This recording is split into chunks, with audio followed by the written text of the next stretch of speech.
Hi, I'm Ricky Gipson, better known as JB's dad. Not long after being saved, I felt the urge of going into the ministry, or the pull in that direction. I was an evangelist in the organization, the Church of God. On March the 11th of 07, as I was finishing up the morning worship, or the morning Sunday school class, I went to the sound booth set up for morning worship and noticed commotion over at the side door. And I went out and I seen a young man's body laying on the ground. And I looked around to see if anybody else was hurt, because I seen the bullet hole through his head. And I looked and I asked the crowd that was standing there, I said, does anybody know who it is? And they just looked at me very funny. And when he gurgled, I got down on my knees to give him CPR. And when I got in his face, I realized it was my son, JB. And it was like everything shut down all at once. The ambulance arrived, and they told us that they couldn't intubate him. He wasn't breathing, and they couldn't intubate him. And the doctor told us that it was an insurvivable wound, that our son was gone as we knew him.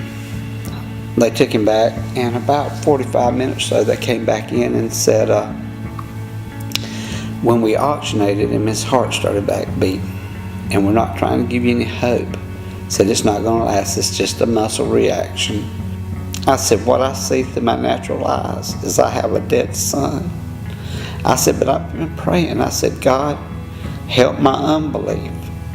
Touch and move on my unbelief. And I said, I've told him, I said, God, I don't care what we lose. I don't want to lose our son.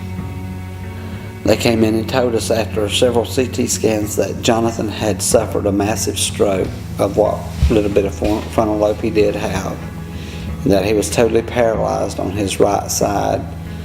And they took a needle as they were standing there telling us and poked him, and when they did, Jonathan raised his arm and hit him and bumped him away. He said, that's not even possible. Vicky leaned over to kiss him goodnight, and she had to stay and live in Atlanta with him, and I was living at home.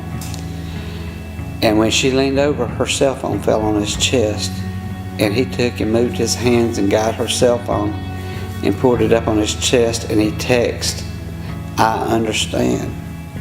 But he was communicating with us, and so they got aggressive with his treatment of trying to teach him to walk. And he was so determined to learn to walk, it seemed like. And after a couple of months, they told us that, they didn't feel like he would ever learn to talk.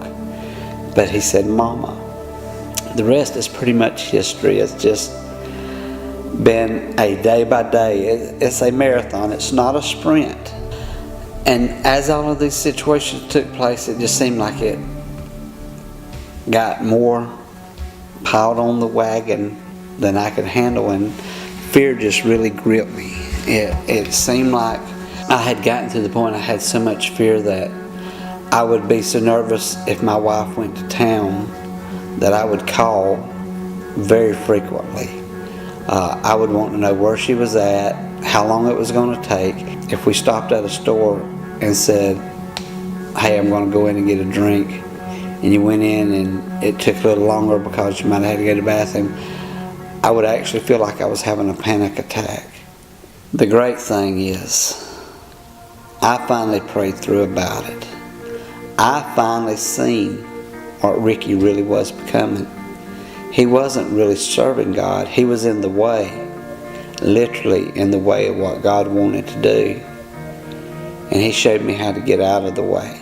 I needed to get in the back seat for a little while. After many years of serving God and in the many capacities that I've been allowed to work in, you think, well, why is this man being baptized again? I feel like I am a new creature. Not that I've had to be saved through the blood of Jesus again, because I have been that, but I am a new creature because I am no longer gripped by that fear. I am not allowing that to bind my life, and I want my family, my wife, my children to all see that that man is going down, a new man is coming up that is going to be free. I love you, Father.